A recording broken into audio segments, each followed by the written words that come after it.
کہ اس نے تیری نسل کو سنبھالنا ہے. اگر یہ ساس کے بھی سنیں، سسر کے بھی سنیں، نندوں کے بھی سنیں، دیور کے بھی سنیں، پھر تیری بھی سنیں، تو یہ تو پاگل ہے، یہ بچے کہاں سے پالے گی؟ یہ تو دن کو روئے گی کہ سس ہے آکھے، رات کو روئے گی سو رہے آکھے، اگلے دن آکھے گی میں نے تو تیری بہن ہے آکھے ہے. تو اس کو تو بچے پالنے کا وقت نہیں. ہماری نسل کیوں برباد ہو گئی؟ سورۃ النساء ساری گھر کی زندگی بتاتی، سورۃ المائدہ گھر کی زندگی بتا رہی، سورہ تحریم گھر کی زندگی بتا رہی، سورہ طلاق گھر کی زندگی بتا رہی، سورہ بقرہ میں گھر کی زندگی کی سینکڑوں آیات ہیں کہ ایک گھر کیسے چلنا چاہیے. چونکہ یہ نہ مولوی جانتا ہے، نہ جج جانتا ہے، نہ یہ اے سی بچہ جانتا ہے، نہ ڈاکٹر جانتا ہے، نہ دیہاتی جانتا ہے، نہ شہری جانتا ہے کہ گھر کیسے چلتا ہے. چونکہ یہ چیپٹر میں آپ کو کیا گلا دوں، ہمارے مدرسوں میں بھی نہیں پڑھایا جاتا. ہمارے مدرسے بھی زور دکھاتے ہیں جہاں کوئی اختلافی بات آ جائے، پھر انہوں نے ویکھن والے ہوندے زور کیویں لگدے. جہاں کوئی اخلاقی بات آ جائے تو استاد بھی ٹھنڈا ہوتا ہے، شاگرد بھی ٹھنڈے ہوتے. تو یہ چیپٹر تو پڑھائے نہیں جاتے، مدرسوں میں بھی نہیں پڑھائے جاتے. تو میں آپ سے کیا گلہ کروں؟ تو ہمارے مدرسے سے پڑھے ہوئے بچوں کو نہیں پتہ، ہمارے علماء کو نہیں پتہ کہ گھر کیسے چلتا ہے، کہ نبی کی وہ زندگی جو گھر میں تھی وہ کیسی تھی. یہ نہ پڑھی جاتی ہے نہ پڑھائی جاتی. 11 شادیاں شوق کی تھیں، 11 شادیاں شوق کی تھیں. شوق ہوتا تو 25 سال کا خوبصورت جوان 40 سال کی عورت سے شادی کرتا، جن کے 2 شادیاں پہلے ہو چکی ہیں اور ہر شادی سے اولاد موجود ہے. اور آپ ایسے حسین ہیں کہ حضرت عائشہ فرماتی ہیں کہ یوسف علیہ السلام کو دیکھ کر عورتوں نے ہاتھ کاٹے تھے، میرے محبوب کو دیکھتی تو سینے چیر کے بیٹھ جاتی. اور ام معبد ایک بدو عورت نے آپ کا حلیہ بیان کیا تھا، رأیت رجلا ظاہر الوضاء ابلج الوجہ، میں نے ایک جوان دیکھا یوں لگا جیسے چاند زمین پہ اتر آیا. کیا کہنے، لم تعبہ فجلا لم تزری بہ سعلا، نہ پیٹ آگے نکلا ہوا، نہ سر کے بال اڑے ہوئے، حسین دیکھتے ہی نظروں میں جچ جانے والا، وسیم جتنا دیکھوں اتنا دیکھنے کا شوق بڑھتا چلا جائے، قسیم جدھر سے دیکھوں حسن ہی حسن نظر آئے. ان تکلم علیہ البہا، بولے تو نور چھا جائے، ان سکت علیہ الوقار، چپ ہوں تو وقار چھا جائے. ادعج موٹی آنکھ، اکحل سرمگی، اشکل لمبی، احور سیاہ، اہدب پلکیں دراز، فی عینیہ دعج، آنکھوں میں ایک کشش، فی صوتہ سحل، آواز میں جادو، فی عنقہ سطع، گردن سراہی دار، فی لحیتہ کثافہ، داڑھی بڑی خوبصورت، سہل الخدین، گال بڑے خوبصورت، نہ پچکے نہ ابھرے، ولیع الفم، ہونٹ جیسے گلاب کی پنکھڑی، براق الثنایا، دانت ایسے تھے مسکراتے تھے تو دانتوں سے نور نکلتا دکھائی دیتا تھا. عظیم الہامہ، بڑا سر، شدید سواد الشعر، سیاہ کالے بال، رجل الشعر، نیم گھنگریالے بال، واسع الجبین، چوڑا ماتھا، ازج الحواجب، بھمیں گول کمان جیسی، اشم، ناک یہاں سے اٹھا، اقن العرنین، آگے سے باریک، لہو نور یعلوہ، یہاں نور جگمگ جگمگ کرتا رہتا تھا. ان فرقت عقیقت و فرق و الا فلا، جب کبھی مانگ نکالتے، کبھی نکالتے تھے کبھی نہیں نکالتے تھے، جب کبھی مان نکالتے اور پگڑی شریف اتارتے، ٹوپی اتارتے تو مانگ سے نور نکلتا نظر آتا تھا. ایسے جوان کو لڑکی نہیں ملے گی، ایسا حسن و جمال. ام عائشہ رضی اللہ عنہ وہ سی رہی تھی کرتا سی رہی تھی کپڑا، تو سوئی گر گئی تو کمرے میں اتنی روشنی نہیں تو اس کے وہ یوں کر رہی تھی. اتنے میں میرے نبی اندر آئے تو آپ کے چہرے کے نور سے سوئی چمکنے لگی. ایسا حسن و جمال. اور 40 سال کی عورت سے شادی ہو رہی اور 25 سال ان کے ساتھ گزار دیے، 50 برس کے ہو گئے. 50 سال کے بعد 10 شادیاں، جبکہ شوق اور خواہش ختم ہوتی چلی آ رہی ہوتی ہے. میرے نبی نے کہا ما زوجت وما تزوجت الا بوحی من السماء نزل به جبرائیل، فرمایا لوگوں میں نے جہاں شادی کی، میں نے جہاں بیٹی دی، پہلے آسمان سے وحی آئی، پھر میں نے قدم اٹھایا۔ پھر فرمایا میں نے جہاں شادی کی، میں نے جہاں بیٹی دی، آسمان سے بشارت آئی کہ سب جنتی ہیں، سب جنتی۔ یہ شوق کی شادیاں نہیں تھی، یہ امت کو سکھانے کے لیے۔ معاشرت کے احکام بارش کی قطروں کی طرح ہیں، نماز، روزہ، حج، زکوٰۃ کے احکام مختصر، 5 وقت نماز پھر چھٹی، سال میں 1 دفعہ زکوٰۃ پھر چھٹی، زندگی میں 1 دفعہ حج پھر چھٹی۔ لیکن 24 گھنٹے میرے ساتھ کوئی لگا ہوا ہے، میں کسی کے ساتھ لگا ہوا ہے، میرا کبھی روپ باپ کا ہے، کبھی خامد کا ہے، کبھی بھائی کا ہے، کبھی بیٹے کا ہے، کبھی سسر کا ہے، کبھی چاچے کا ہے، کبھی مخالف کا ہے، کبھی مسجد میں ہے، کبھی دکان پر ہے، کبھی جج کی کرسی ہے، کبھی اے سی کی کرسی ہے، کبھی قائد ہے، کبھی ماتحت ہے، کبھی افسر ہے، کبھی چپڑاسی ہے۔ میرے تو لاکھوں روپ ہیں، ہر روپ میں میرا اللہ کیا چاہتا ہے، بارش کے قطروں کی طرح احکام ہیں ہماری طرف۔ اس میں سے ایک یہ مجلس ہے شادی کی کہ ایک لڑکا اور لڑکی کیسے زندگی گزارے، یہ سمجھانے کے لیے، خامد اور بیوی کیسے زندگی گزاریں یہ سمجھانے کے لیے میرے نبی نے 11 شادیاں کی، اور اپنی عرب کی معاشرت کو توڑ کر اپنی معاشرت ان پر نافذ فرمائی اور اپنی خوبصورت زندگی ان تک پہنچائی۔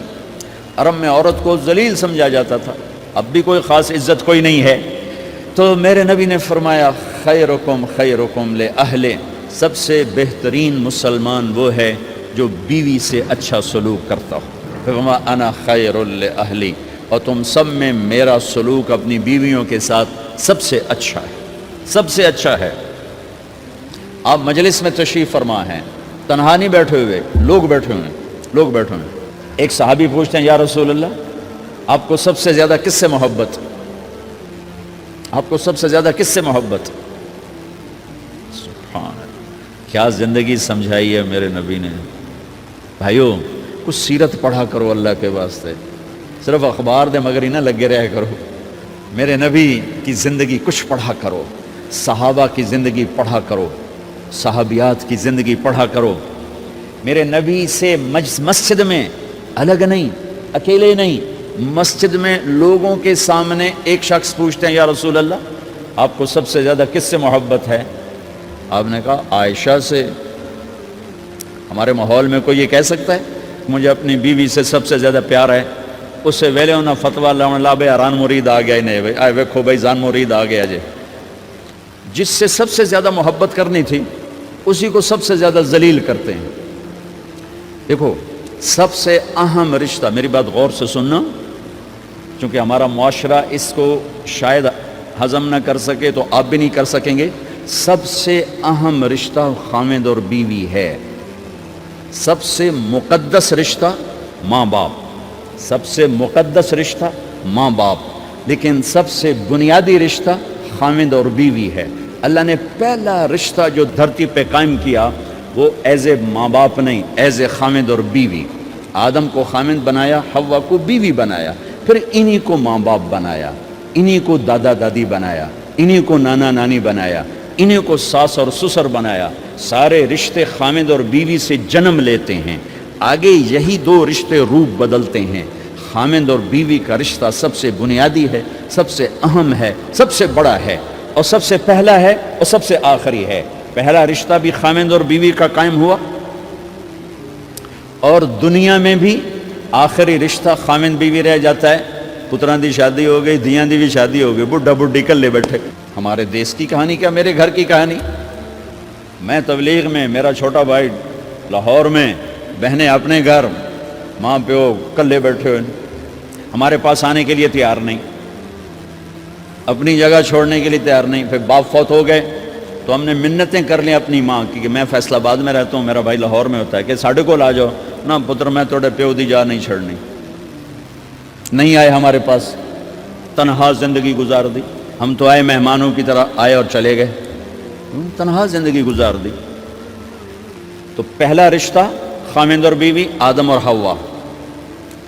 پھر دنیا میں بھی اگر زندگی ہے، پہلے مر جاؤں تو الگ بات ہے، اگر زندگی ہے تو پھر آخری رشتہ خامد اور بیوی، اور جنت میں جا کے ہمیشہ کا رشتہ خامند اور بیوی.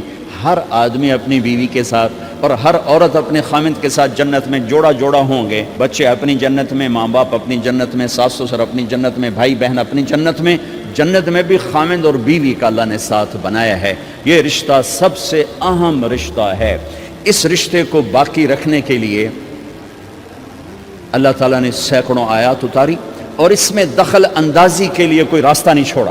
اولاد کو بھی نہیں چھوڑا کہ خامند اور بیوی کے رشتے کو. بعض بیویاں ایسی نادان ہوتی ہیں کہ اولاد کی محبت میں خامند کو ڈیگریڈ کرتی ہیں. بعض خامند ایسے نادان ہوتے ہیں اپنے ماں باپ کے احترام میں بیوی کو ذلیل کرتے ہیں. اپنے بہن بھائیوں کی سن کر اپنی بیوی کو مارتے پیٹتے ذلیل کرتے ہیں. یہ ہر گھر کی کہانی ہے. ان دونوں سے میرے اللہ نے روکا ہے. خامند اپنی بیوی کو سب سے زیادہ عزت دے، بیوی اپنے خامند کو سب سے زیادہ عزت دے. حقوق میں سب سے بڑا حق اب خامند اور بیوی کا ایک دوسرے کے ساتھ جوڑا گیا ہے کہ ان سے نسل چلنی ہے، ان سے نسل چلنی ہے. آپ حیران ہوں گے، بیوی کے ذمہ خامند کی روٹی پکانا شریعت نے نہیں لگایا، تو خامند کے ماں پیو کی روٹی کیسے ذمہ ہوگی؟ خامند کے بہن بھائیوں کی روٹی کیسے ذمہ ہوگی؟ کتنی بہنوں نے گھر اجاڑ دیے بھائیوں کے، کتنے ساس سسر نے اپنے بیٹے کے گھر اجاڑ دیے. یہ چاروں طرف پھیلی ہوئی کہانیاں بتا رہا ہوں، کوئی خواب نہیں سنا رہا ہوں، کوئی باہر کی زندگی نہیں بتا رہا ہوں کہ جوائنٹ فیملی سسٹم بہت اچھا ہے اگر شریعت کا پتہ ہو، اور بہت برا ہے اگر شریعت کا پتہ نہ ہو. چڑا چڑی بھی اکٹھے ہوتے ہیں تو گھونسلہ الگ بناتے ہیں کہ ساس سورا کے دائیں سرتے نہ آ پاوے. ہمارے دوست ہیں مار ظفر حراج، میں تو ان کی بات سن کے حیران ہو گیا. کوئی دین کا پتہ کوئی نہیں، شریعت کا پتہ کوئی نہیں، بہت شریف آدمی، ہمارے قریب پڑوسی ذمہ دار ہیں. تو ان کے بیٹے کا نکاح پڑھا نے، میں کہ جیسے ابھی عزیز کا نکاح پڑھا نا، ان کے بیٹے کا نکاح تھا. تو ابھی مہمان نہیں آئے تھے تو ہم ایسے بیٹھے تھے تو مجھ سے کہنے لگے مولانا صاحب میری بیگم مینوں آکھیا کہ گل سن آپاں ہن ہنڈ گئے ہیں، ان کر میرے پتر دا گھر وکھرا بنا. او نو وے اساں کہ دی دھی لائے تے آئیے تو مڑ اساں اودے تے سر تے بیٹھے ہوئیے، پہلے میرے پتر دا گھر وکھرا بنا، او دی ڈولی وکھری لایا تو مڑ میں شادی کرساں پتر دی. چلو وہ تو طاقت رکھتے تھے، انہوں نے الگ گھر بنایا. شریعت نے یہ عورت آنے والی لڑکی کا حق رکھا ہے کہ اگر خامند کے پاس طاقت ہے تو اس کو الگ گھر دے. اگر وہ ڈیمانڈ کرے کہ آپ مجھے الگ گھر لے کر دیں تو یہ ماں باپ کی نافرمانی نہیں، یہ حق تلفی نہیں، اس آنے والی کا حق ہے کہ اس نے تیری نسل کو سنبھالنا ہے. اگر یہ ساس کے بھی سنیں، سسر کے بھی سنیں، نندوں کے بھی سنیں، دیور کے بھی سنیں، پھر تیرے بھی سنیں، تو یہ تو پاگل ہے. یہ بچے کہاں سے پالے گی؟ یہ بچوں کی تربیت کب کرے گی؟ یہ تو دن کو روئے گی کہ سس ہے آکھے، رات کو روئے گی سو رہے آکھے، اگلے دن آکھے گی میں نے تو تیری بہن ہے آکھے ہے. تو اس کو تو بچے پالنے کا وقت نہیں. ہماری نسل کیوں برباد ہو گئی کہ ماؤں نے اپنی ڈیوٹی چھوڑ دی ہے. 3 سال کا بچہ سکول میں ڈال رہے ہیں، لبلا سکول والوں نے کیڑی فکر ہے، انہوں نے پیسے لے کے انہوں کھڈاونا. میرے نبی نے کہا 7 سال تک تو نماز بھی نہ کہو، گلے سے لگا کے رکھو. 7 سال تک نماز بھی نہ کہو، بس اس کو قریب کرو قریب کرو قریب کرو. 10 سال میں جا کے نماز کہو. 3 سال کے بچے کو ڈالتے ہیں اسکولوں میں، اس کے لاشعور میں ماں باپ سے نفرت پیدا ہو جاتی ہے. یہ میری اب بیتی ہے. اللہ نے مجھے تبلیغ میں لگا دیا تو شریعت پڑھنے کے بعد اللہ نے میرا سر جھکا دیا، ورنہ میں تو بالکل باغی ہوتا. تو میرے نبی فرما رہے ہیں 7 سال تک نماز بھی نہ کہو، بس سینے سے لگا کے رکھو تاکہ تمہاری صفات منتقل ہوں اور تمہاری محبت ان کے اندر منتقل ہو. تو جب بیوی پر پورے گھر کا بوجھ پڑ گیا تو وہ اپنے بچوں کو کب پالے گی اور بچوں کی کب وہ تربیت کرے گی؟ وہ تو صبح سے شام تک چولہے پر تھک چکی ہے، اور اوپر سے جو تانے ہیں وہ الگ ہیں، جلی کٹی، کبھی ساس کہہ رہی، کبھی سسر کہہ رہا، کبھی بہنیں، کبھی دیور. تو وہ تو بالکل بیچاری پاگل ہو جاتی. کہیں اس کا الٹ بھی ہوتا ہے، آنے والی ایسی آتی ہے کہ پورے گھر کو تباہ کر کے ماں باپ کو بھی دھکا دلا کے اپنے خامند کو لے کے نکل جاتی. ایسا بھی ہے لیکن یہ بہت کم ہے. ابتدائی رشتہ خامند اور بیوی ہے. خامند اور بیوی یہ ابتدائی رشتہ ہے. اللہ نے آدم کو بنایا اور حوا کو ساتھ بیوی بنایا، اولاد بعد میں دی. اور ایک اور بات، آدم کو بنا دیا مٹی کا پتلا کٹھا کر کے، مٹی کٹھی کر کے پتلا بنا دیا. 40 سال کے بعد روح ڈالی، چل بھائی جا جنت، اور اکیلے بھیج دیا، بیوی نہیں دی. حالانکہ اللہ چاہتا تو ساتھ ہی حضرت حوا کی مٹی کا ڈھیر بھی لگا دیتا، اس کا پتلا بھی تھپ دیتا، فرشتوں سے تھپوا دیتا، اور پھر 40 سال کے بعد دونوں کو کٹھا جنت میں ڈالتا. بہت سارے پیغام اس میں، بہت سارے پیغام. تاخیر ساتھ نہیں بنایا، دیر سے بھیجا. انتظار قدر کو بڑھانے کے لیے کہ عورت کی قدر کرنا، کمزور ذات ہے، کمزور مخلوق ہے، قدر کرنا۔ دوسرا، پہلے دن پتلا نہیں بنایا کہ ننگا پڑا ہو، عورت کا پتلا ننگا ہو، مٹی کا ہو، پتھر کا ہو، تو اس میں کیا کشش؟ تو ان مرد کے لیے کشش کوئی نہیں، تو فرشتوں کو کیا کشش تھی؟ پہلے دن سے عورت کو پردے میں بنایا، بے پرد نہیں کیا، بے پرد نہیں کیا، اس کا پتلا نہیں بنایا، اسے ننگا نہیں چھوڑا، اس کو پہلے دن سے کورڈ۔ اور کیسے بنایا؟ فرشتوں کو کی آنکھوں پہ پردہ اور آدم کو سلا دیا۔ آدم علیہ السلام سوئے ہوئے ہیں، فرشتوں کی آنکھوں کے سامنے پردہ ڈال دیا گیا۔ جب آدم اٹھے ہیں، اور ایک اور بات، جنت میں رہ کر بھی آدم علیہ السلام کا دل نہیں لگتا تھا، اداس اداس رہتے تھے۔ اماں آئی تو بابے دا دل لگا، تو اداس رہتے تھے جنت میں۔ جب آنکھ کھلی تو اپنے لیفٹ سائڈ پہ ایک خاتون سر سے لے کر پاؤں تک لباس میں۔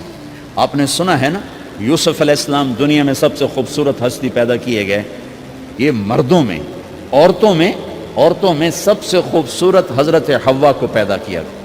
کون ہے؟ کہتے ہیں اللہ کی آدم تیری بیگم۔ کون ہے تیری بیگم؟ نکاح پڑھایا۔ پھر کہا آدم مہر ادا کرو۔ تو انہوں نے پوچھا کیا مہر دوں؟ تو وہاں تو سونا چاندی ڈھیر لگے پڑے تھے۔ اللہ تعالیٰ کہتے دا من سونا چاہ کے دے دے۔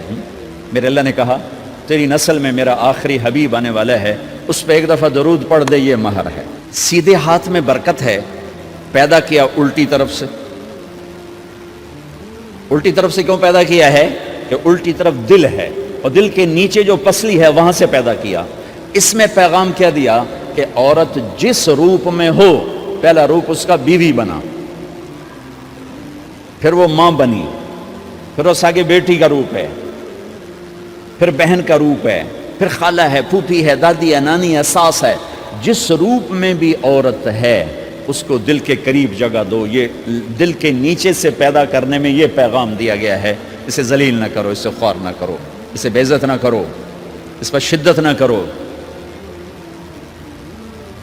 تو پہلا بنیادی رشتہ خامند اور بیوی ہے، اور آخری رشتہ بھی خامند اور بیوی ہے۔ لیکن اس وقت ہمارے معاشرے میں خامند سے زیادہ اس کے ماں باپ حق جتلاتے ہیں، خامند سے زیادہ اس کی بہنیں حق جتلاتی ہیں، خامند سے زیادہ اس کے رشتہ دار حق جتلاتے ہیں، اور جھوٹی سچی شکایتیں لگا کر بیوی سے متنفر کرتے ہیں، اور کہیں بیوی کو خامند سے متنفر کرتے ہیں، آپس میں لڑائی لڑا کے پھر خوش ہوتے ہیں۔ میرے نبی سے پوچھا جائے یا رسول اللہ آپ کو سب سے زیادہ کس سے پیار ہے؟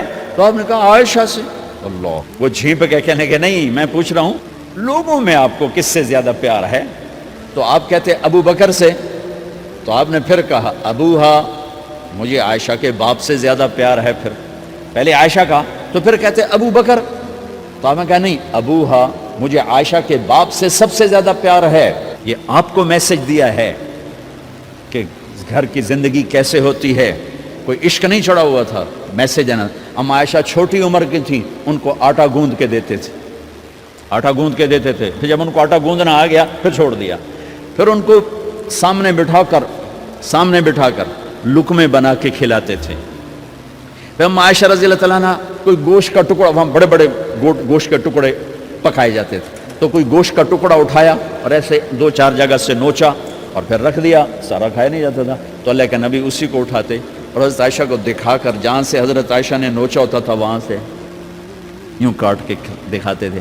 پھر حضرت عائشہ رضی اللہ تعالیٰ نے گلاس اٹھایا پانی پینے کے لیے، جہاں ہونٹ لگائے تو پہ گلاس رکھ دیا، بڑے بڑے گلاس ہوتے تھے، تو حضرت ہمارے نبی اٹھاتے تھے، جہاں عائشہ کے ہونٹ لگے ہوتے تھے وہاں ہونٹ لگا کے پانی پیتے تھے۔ یہ آپ کو سکھانے کے لیے ہے، اپنے گھر والوں کے ساتھ بیٹھ کے کھانا کھاتے۔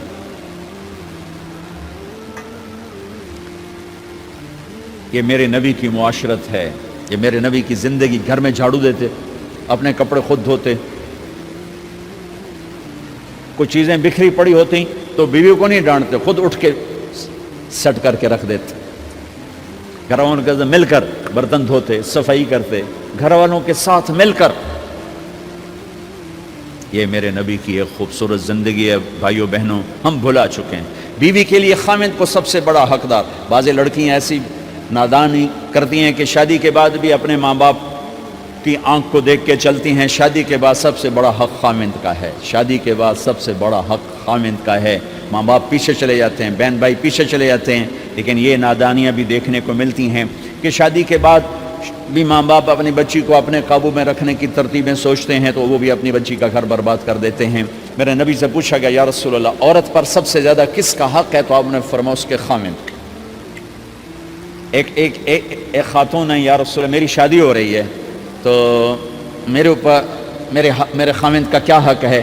تو آپ نے ارشاد فرمایا تیرے خامند کے جسم پر زخم ہوں, زخموں میں پیپ پڑ جائے اور تو اپنی زبان سے چاٹ چاٹ کے زخم صاف کرے تو تو نے اپنے خامند کا حق ادا نہیں کیا.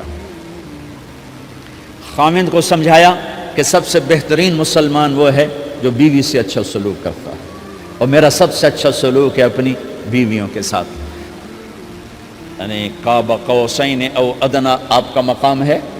اللہ پاک کا دیدار اپنی آنکھوں سے کیا ہوا ہے, اور آپ ہمیں معاشرت سکھا رہے ہیں کہ ایک جہاد کے سفر سے واپس آ رہے ہیں, ہم عائشہ ساتھ ہیں, تو آپ نے صحابہ سے کہا بھئی آگے چلے جاؤ. وہ سارے آگے چلے گئے. جب سارے نظروں سے غائب ہو گئے تو آپ نے کہا عائشہ دوڑ لگاؤ گی میرے ساتھ؟ عائشہ نے نہیں کہا, میرے نبی نے کہا دوڑ لگاؤ گی. آج کل کا کوئی علامہ بھی یہ نہیں کرے گا. عائشہ دوڑ لگاؤ گی میرے ساتھ؟ کہا جی لگاؤں گی. تو دوڑ لگائی. تو عائشہ فرماتی میں آگے نکل گئی, اللہ کے نبی پیچھے رہ گئے. چاہے آپ جان بوجھ کے آستہ ہوئے ہوں ان کی دل جوئی کے لیے.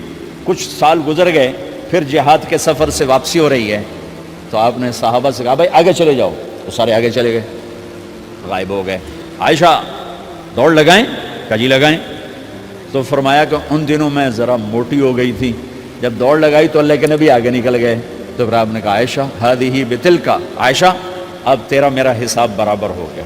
اس دفعہ تو آگے نکل گئی, آج میں آگے نکل گیا. یہ میرے نبی کی معاشرت ہے کہ بھری محفل میں کہہ رہے ہیں مجھے عائشہ سے سب سے زیادہ پیار ہے. اور عرب میں عیب تھا, جیسے ہمارے ہاں بھی عیب ہے کہ کوئی بھری محفل میں کہ مجھے بیوی سے سب سے زیادہ پیار. کہ تیری ماں کتنے گئی؟ بھائی ماں کا اور خانہ ہے, بیوی کا اور خانہ ہے. ماں کی اور جگہ ہے, بیوی کی اور جگہ ہے. تو میں آپ سب سے کہتا ہوں ماں باپ کی وجہ سے بیویوں پہ زیادتی نہ کرو, بیوی کی وجہ سے ماں باپ پہ زیادتی نہ کرو. بڑے ہو تو بڑے بنو. ہمارے نبی تو آپ سسر بھی ہیں نا, آپ نے 4 بیٹیوں کی شادیاں کی. 2 تو ایک ہی کو دے دی عثمان کو, رقیہ اور ام کلثوم رضی اللہ تعالیٰ عنہما, حضرت عثمان کے نکاح میں. ابو العاص رضی اللہ تعالیٰ عنہ کو زینب, اور سب سے پیاری محبوب بیٹی حضرت علی رضی اللہ تعالیٰ عنہ. باقی 3 نکاح بڑے سادہ کیے. حضرت فاطمہ کا نکاح بڑے دھوم دھام سے کیا. ان کا رشتہ لے کر صدیق آئے, یا رسول اللہ میں خواہش مند ہوں آپ چپ رہے. پھر حضرت عمر بعد میں گئے, یا رسول اللہ میں خواہش مند ہوں آپ چپ رہے. تو عبد الرحمن بن عوف رضی اللہ تعالیٰ نے حضرت علی سے کہا علی تو جا, تجھے دے دیں گے. وہ کہنے لگے میں تو بہت غریب ہوں, مجھے کہاں دیں گے. حضرت علی کا ذاتی گھر بھی نہیں تھا, کسی سے ایک کوٹھا مانگ کے اس میں رہ رہے تھے مدینہ میں. کہا نہیں تو جا جا. تو یہ مسجد میں پہنچے, اللہ کے نبی کو دیکھا تو ایسا روب طاری ہوا کہ بولے ہی کچھ نہیں. اللہ کے نبی کو تو پتہ ہے کہ کیا ہے اور کس لیے ہے. تو آپ نے کہا علی کیسے آئے؟ چپ. کہا لگتا ہے فاطمہ کے رشتے کے لیے آئے ہو؟ کہا جی ہاں. تو آپ نے کہا انشاءاللہ. اتنا کہا انشاءاللہ, اور چپ ہو گئے. تو حضرت علی چپ کر کے اٹھ کے باہر آ گئے. صحابہ باہر کھڑے ہوئے تھے. تو کہنے لگے یار دیکھا نا, میں تمہیں پہلے ہی کہتا تھا مجھے نہ بھیجو, انکار ہو گیا, بولے ہی کچھ نہیں. تو حضرت عبد الرحمن بن عوف کہنے لگے جنہوں نے بھیجا تھا وہ کچھ تو کہا ہوگا, کہ بس انشاءاللہ کہا. کہا تو اللہ کے بندے ہاں ہو گئی, نبی کی انشاءاللہ ہاں ہوتی ہے, یہ ہاں کیوں نہیں کی؟ سبحان اللہ, اللہ اکبر, یہ ہاں کیوں نہیں کی؟ گھر گئے, فاطمہ علی کا رشتہ آیا ہے کر دوں, اس لیے ہاں نہیں کی. ہم تو بیٹیوں سے پوچھتے ہی نہیں, عیب سمجھتے ہیں بیٹیوں سے پوچھنا. جی میں گاں نو بن چھڑیا قلعے نال, ایویں اسی دیاں نو بن چھڑنے قلعے نال. مجھے ایک اپنی مطلب برادری لیول کے ایک خاتون کا فون آیا کہ مولانا پڑھایا مجھے لاہور میں, اچھے کالجوں میں، اور میری منگنی کرتے وقت مجھ سے پوچھا ہی نہیں، اور ایک شرابی سے منگنی کر کے مجھے اطلاع دی سی تیری منگنی کر چھڑی ہے، فلانی تاریخ نو تیرا نکاح بھی ہونا ہے۔ مجھے آج تک گلہ ہے، پوچھ لیتے، اگر نہیں پوچھا تھا چلو میں نہ ساڑھے پنجاب کوئی نہیں پوچھ دے، گاں موج دی طرح ٹور چھڑ دین، تو چلو اتنا تو ویکھ لیندے بھی کم از کم شراب تو نہ پیندا ہویا۔ ایک شرابی نال میرا نکاح کر چھڑ، ساری زندگی اڈیاں رگڑ رگڑ میری گزر گئی۔ علی جیسا رشتہ آیا ہو تو اوپر سے حکم بھی آ چکا ہو کہ علی کو ہی دینا ہے، تو پھر آپ فاطمہ سے پوچھیں، فاطمہ تیرا رشتہ آیا ہے علی کا، کر دوں؟ حضرت فاطمہ نے ہاں کی تو پھر مسجد تشریف لائے۔ یہ آپ کو معاشرت سکھائی جا رہی کہ بیٹیوں سے بھی پوچھو، زندگی انہوں نے گزارنی ہے، تم نے تو نہیں گزارنی۔ بس میری غیرت دا سوال ہے، میں اتنا ہی کرنا نہیں تھا بیٹھی رہے۔ میری اپنی فیملی میں اتنی عورتیں بوڑھی ہو کے قبروں میں چلی گئیں، بس اتنا ہی کرنا نہیں کرنا تھا بیٹھی رہے، وہ بیٹھی رہ گئیں۔ یہ ظلم و ستم ہے جو تمہاری عدالت میں بھی نہیں آتا، کوئی کیس بھی نہیں ہوتا، لیکن اللہ کی عدالت میں کیس درج ہو چکا ہے کہ میرے نبی نے علی جیسے داماد کے لیے بھی پہلے پوچھا، حالانکہ اوپر سے اشارہ ہو چکا ہے۔ ابھی بتاتا ہوں میں، فاطمہ بیٹی علی کا رشتہ ہے، کر دوں؟ انہوں نے کہا کر دیں، پھر کہا بلاؤ۔ پھر علی آئے کہ علی جمع کرو لوگوں کو، مسجد ساری بھر گئی، تو آپ ممبر پر تشریف فرما ہوئے، حضرت علی کو ایسے سامنے بٹھایا کہ لوگوں مجھے جبریل اللہ کی طرف سے پیغام دینے آئے ہیں کہ میں اپنی بیٹی فاطمہ کا نکاح علی کے ساتھ کر دوں۔ آسمان سے وحی بھی آئی ہو اور پھر بھی پوچھا جائے، یہ میرے نبی کی معاشرت ہے۔ ہم تو پوچھنا عیب سمجھتے ہیں، اسے ذلت سمجھتے ہیں۔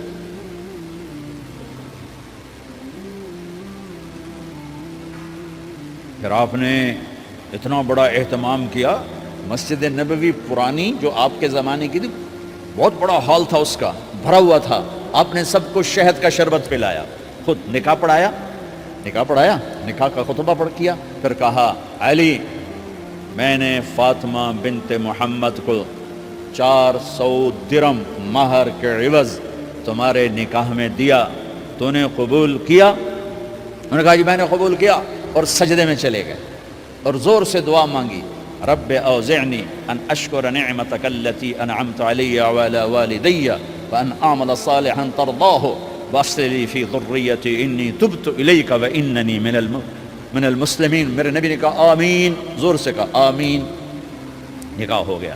رخصتی ہوئی 6 مہینے بعد، 1 مہینے بعد، 1 سال بعد، 3 روایات ہیں، فوراً 4 روایات، لیکن زیادہ صحیح ہے دیر کے بعد، فوراً نہیں ہوئی، کچھ عرصے کے بعد رخصتی ہوئی۔ حضرت عقیل آپ کے بھائی وہ کہنے لگے علی اب رخصتی ہو جانی چاہیے، تو یہ دونوں مل کر آئے سلمان فارسی کے پاس کہ سلمان بھائی ہماری رخصتی کروا دو۔ سلمان فارسی کا بڑا احترام تھا، انہوں نے جا کر بات کی ام سلمہ رضی اللہ تعالیٰ عنہ سے، ام سلمہ نے بات کی اللہ کے نبی سے، کہا ہاں ہاں آ جائے، لے جائے۔ تو علی رضی اللہ تعالیٰ عنہ اپنی اونٹنی لے کر آئے، تو حضرت علی کا گھر وہ کرائے پر گھر تھا ایک کونے پر، تو وہاں اسماء بنت امیس اور ام ایمن گئیں اور اس کے فرش کو لیول کیا، فرش میں سرخ مٹی ڈال کے اس کو لیول کیا اور دیواروں کی پوچا پاچی کی، اور وہاں کھوٹیاں لگائیں کپڑے ٹانگنے کے لیے۔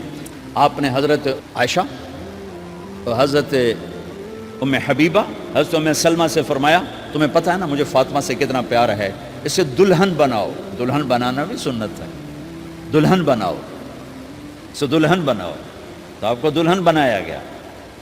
پھر علی رضی اللہ تعالیٰ عنہ تشریف لائے سلمان فارسی اور عقیل کے ساتھ، اونٹنی کو دروازے پر بٹھایا، تو آپ نے علی کا ہاتھ پکڑا، اندر تشریف لے گئے اور فاطمہ کا ہاتھ پکڑ کے علی کے ہاتھ میں دیا اور کہا بیٹی مجھے اپنے خاندان میں جو سب سے زیادہ محبوب تھا میں نے تیرا ہاتھ اس کے ہاتھ میں دیا ہے۔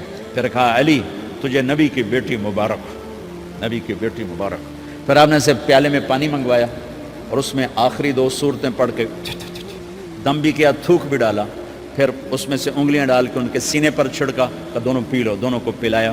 پھر باہر تک چھوڑنے آئے، حضرت علی نے آپ کو اونٹنی پہ بٹھایا، آپ نے 2 عورتوں کو ساتھ بھیجا، ام ایمن اور اسماء بنت امیس۔ یہ چھوٹی سی بارات جا کر علی کے گھر اتری اور آپ نے حضرت علی سے فرمایا کہ میں عشاء پڑھ کے آؤں گا، میرا انتظار کرنا ہے۔ تو عشاء کی نماز کے بعد آپ تشریف لے گئے، آپ نے دوبارہ پیالے میں پانی منگوایا اور اس پر آخری 2 سورتیں پڑھ کے دم کیا، پھر ان کے سینے پر چھڑکا، یہاں بازوؤں پر چھڑکا اور کمر پر چھڑکا اور دعا دی، اللہم اسد جدہما وجمع شملہما وبارک علیہما واخرج منہما ذریۃ صالحہ۔ یہ دعا دی آپ نے اس وقت کہ میرے مالک ان کے جمع ہونے میں برکت عطا فرما اور ان کو سعادتیں عطا فرما اور ان کو نیک اولاد عطا